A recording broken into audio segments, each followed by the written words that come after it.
Well, kids, welcome to another episode of Rimshots with Sean, brought to you by Barstools and Bandtalk. I have with me Ryan MacDonald, and we're going to talk about a very fun show that they have coming up May 27th at the Marquee. Ryan, welcome.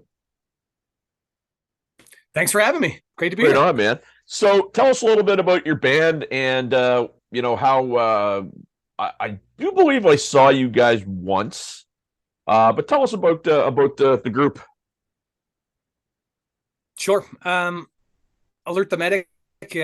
We formed in I think 2006. I think in this very basement that I'm in right now. Nice, That's I'm in my parents' basement in Stellarton, Nova Scotia. nice. Yeah, super small town, and yeah, you just played music, grew up, did the things that small town kids do, and formed a band with a couple of my friends, and then this good friend of ours joined in 2009, named Troy Arsenault from northern New Brunswick. So he's the only sort of import that we have. Sure. But yeah, great. Yeah, we've been playing together since I think like 2006. So yeah, it's been a crazy ride. Well, and I will tell you, Stellarton, you probably know this, used to be a real hotbed on the circuit. Sam's used to be a regular gig for a lot of the bands Yeah. that used to go and play there. I've only played there once, but it was a fantastic time, and it was a lot of fun. We have somebody joining us late. Why Yeah. don't you do the intro? Hey, how you doing? It's Don. I There was you go. fighting with my computer, but I'm here now. Hey, Don. So we're just Good getting to see you, started buddy. here. Ages. Okay, So, go Yeah. for it. So we just went through Alert the Medic, who you guys are, the fact you're playing the Marquee May 27th. Is there anybody else in the bill with you guys? Yeah, the Rebel Prospects and All Honesty, Halifax based bands, alongside the Motorleague from so, yeah, Right on. that's where those are stage again. It's gonna be a great night catching up. Yeah, too long, Been a man, long too time. long. So Yeah. Dawn, COVID. tell us a little bit about you. I play guitar and sing in a band called Motorleague. Okay. We've been trucking since a very long time, man. Maybe '08 or something, I'm gonna say, in Moncton, and we've been all over the world with that. Well, not in a long time, but just like the Alert the Medic guys, like haven't really been too busy lately, but slowly getting back into Yeah. it. Yeah, I mean I've slowly been getting, I guess, up to speed on, your scene, if you will. And the one takeaway that I have that I think is great is, and Ryan, maybe you can speak to this.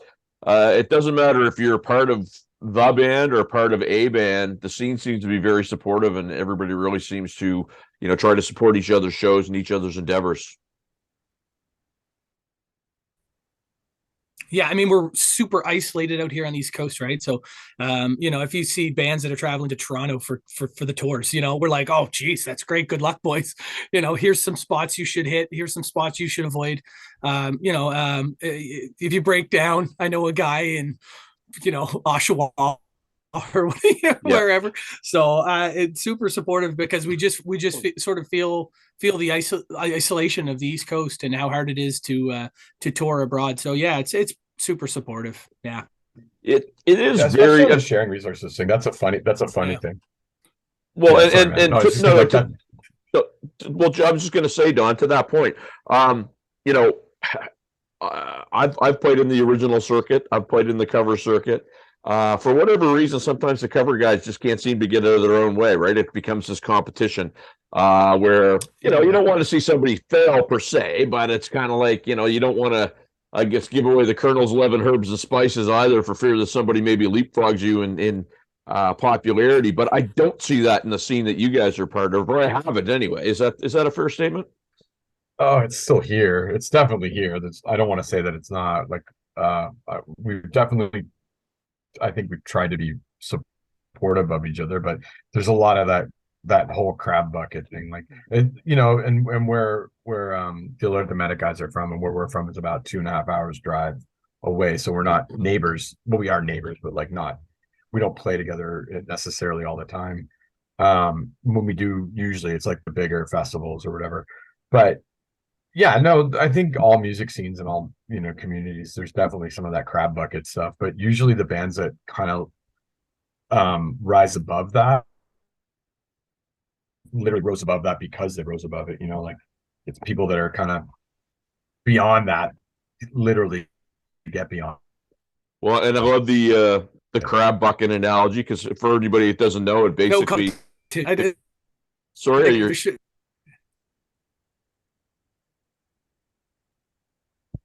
Hello.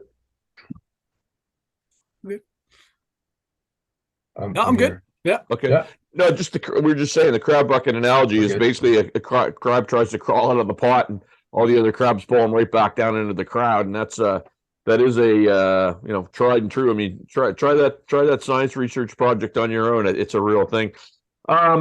So how did this marquee show come about? Obviously, you guys are probably doing advanced tickets for it and selling it. Ryan, how did it come about? Yeah, we're just dying to play a show in Halifax again. We haven't been there in like 4.5 years or something. And this is our hometown essentially. Right. So yeah, we're just getting lots of comments.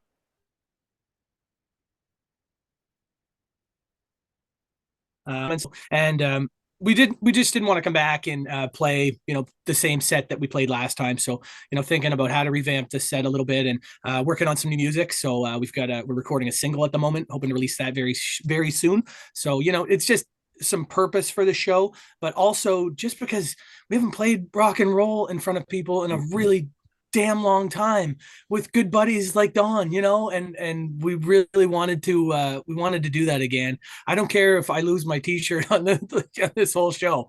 I just want to have a good time, and I want the audience to have a great time. That's it. Yeah. Well, and I was going to ask you, and I'll put it to Don first, but I mean, you say you want to do the show. So what success for the show look like? Is it a sellout? Is it 10 people are there and they're all like, what to you, what's a success for the show look like? Starting with me, I mean, Yep. obviously a sellout is where we want to be. I don't think you ever expect a sellout. I don't know what the capacity is in the marquee, but I think it did okay already, didn't it? Like, I don't think you're scaring me when you say you don't want to lose your shirt. How are you going to lose your shirt? I don't want you to lose your shirt. Is that a possibility? Do you have the possibility to lose your shirt right now? Tell me you don't. Like, no, I'm just messing. Well, because we're bringing in t-shirt cannons and pyrotechnics, and we've got a whole we're going to sail out over the audience. Dale's drum kit's going to flip upside down. So, yeah, I don't. You're really giving away a lot of spoilers, man. I'm only Spoiler kidding. alert on all that stuff. I'm only kidding. The point I was going to make, I think it'll be fine, but ticket sales are going great. There's still tickets available, but it's paced around great. Yeah, it's a good question though that you bring up, Sean. Like, and it's something I've thought about a lot lately. Like, what does success look like? Not even like for a show, but for anything. And at a point, you're like, is success like getting a lot of likes on a Facebook post? Is success getting a lot of streams on a song? Or is success just like putting out music that I'm really proud of and that I like and that I would listen to and be proud of to put out? And the answer is like, I have no idea, because it kind of seems like to do the second thing, you need to do the first thing. Like, there needs to be money coming in order so that we can go to the recording studio and make the songs that we want to be proud of. So it's like, man, it's a mixed bag. What does success look like? I know lately for me, I've been really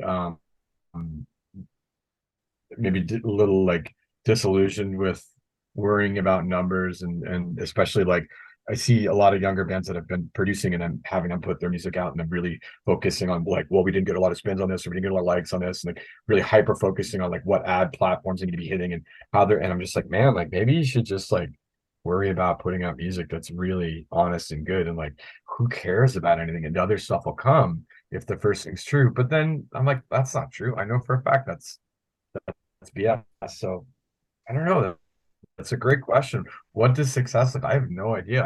I wish I could honestly say to you, if 10 people showed up, I'd be over the moon. But that's not true. If 10 people showed up, I would, first of all, I would know all 10 of them, and 2 of them would be my parents 100%, and the other 2 would be Taylor's parents. And like, so I don't know. It's a really good question. That's a really long drawn out answer. Sorry. No, and I would I guess kind of give you my version. And my version would be a little something like this. I think you have to segment what different things are and what different successes are, right? So you have to take your social media and segment, you have to take your recording and segment, you have to take your live and segment. I don't like I think in this day and age, it can't be one big ball that rolls, right? Because there's so many different moving parts. And I think what you really have to do, because I get what you're saying, right? Like you're worried about numbers. Like we do a show and everybody else is like, I can't wait to play. And I'm going like, man, what are the numbers like? How, I got to pay this and I got to pay that. Yeah. So I get that. And that's the uncreative part that kind of makes the creative thing sometimes not so much fun. So I get what you're saying there. No, all spinning drum sets aside and all that stuff, Ryan, because I think that's a throwback, obviously, which is great to a day that I came up in. But what can people expect from all the bands when they come in? So I guess the first thing, you guys are going to run 3 bands, so it's going to be a tight ship. The doors open at what time and the show starts what time? I think the doors are at 7.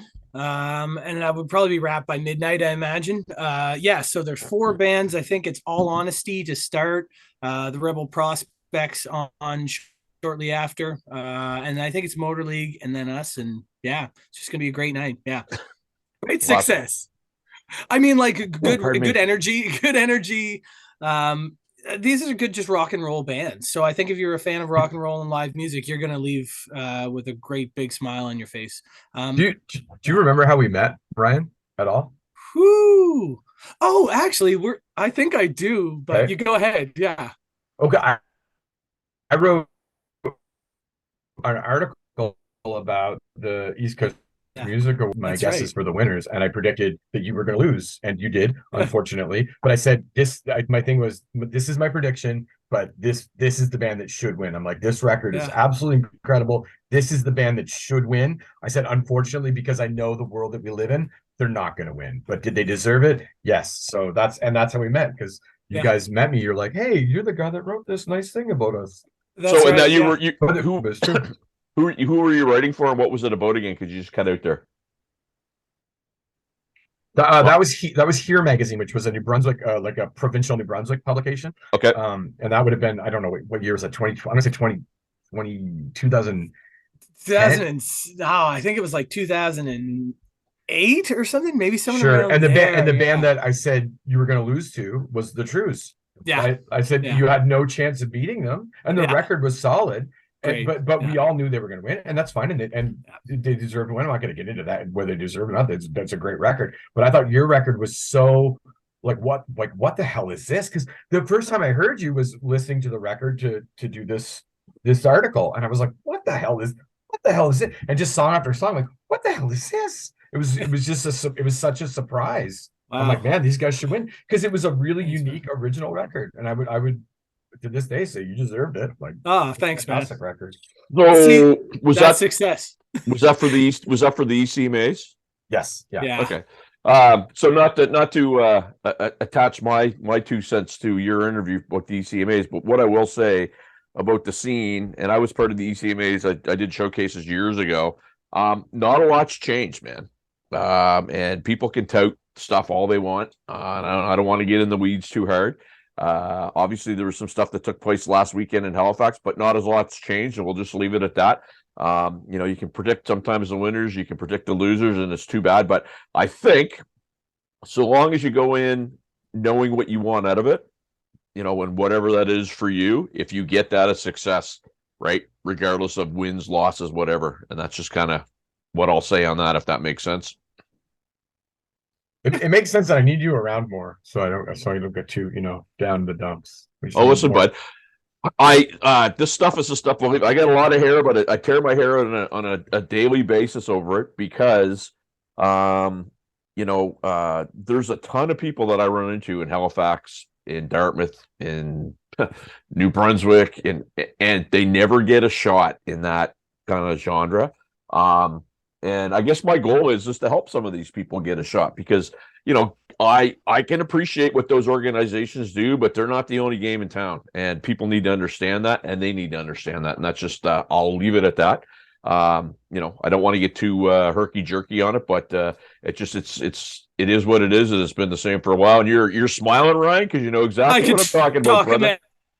dude, I could talk on this for ages. I could talk on this all night. I could write a short story on the whole deal.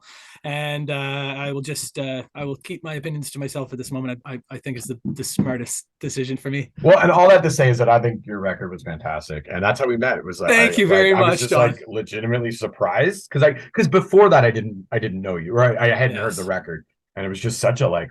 I think Weatherman was on that record too, right? It was, just like, what the hell? I was like, what the heck? Anyway, there you thanks, man. That article really meant a lot. I mean, that was the first time we had ever really released anything that we were proud of. I mean, I think we released that in 2006. So maybe 2007, Don might have been. Would have been, yeah. You know, so that's ages ago. You know what I mean? For me, that's so we were kids making music, but so when we put it out there like that, and then for you to say such nice things in the publication, I mean, it blew our minds. I was like, oh my gosh, like this guy gets it. Well, like it was the nicest article that predicted you were going to lose ever. 100%. And like that set the tone for us for like the next 20 years, man. I'm telling you, because we're always against the Trues, you know, and you're there too. We're always against the Trues. We're always against the Motorleague. We're always against, you know, In-Flight Safety, Winter Sleep, you know, you name the great bands that have come out of this area, right? And we didn't stand a chance. But success to us wasn't beating those bands or you know, getting some sort of a deal or anything like that. It went back to Don's point of just making music that we loved and we thought that was cool. I mean, literally we started making music in my parents' basement that I'm sitting in right now. What that rock and roll is that? I'm 40 years old, sitting in my parents' basement. Right? So, but you know, that's where the music started. When did I lose sight in this BS numbers game? And yeah, man, it feels good to write and play music that I enjoy listening to, you know, and if my bandmates also super enjoy it, then we've already won. I'm gonna tell you guys something. Now I'm gonna tell you guys something. I was on a podcast. I was a guest host on a podcast last Wednesday night, and the guest was that we interviewed was a fella who has over 2 million subscribers on his YouTube page. Wow. And he goes, you know, you might think I'm jumping up and down about that. He goes, but I get so wrapped up in that I finally just decided I'm going to do what I like to do. And if people like it, great. And if they don't, and on the one hand, you can go, oh, you got 2 million subscribers. But he's like, if I lost them all tomorrow, I'm going to do what I want to do because it's way more enjoyable. It's way more fulfilling. And to your point, Ryan, it happens to me too, man. You get in the weeds, right? The numbers. It's like, why does that group have all these numbers when they suck? Right. And you just got to focus on you and worry about you. And I soldier on. I think that's what you have to do. You got it. That's it. All right, guys, we got to wrap here. But look, I want you to tell me, I'll start with you, Don. So where my viewers can find out about your band and where they find you.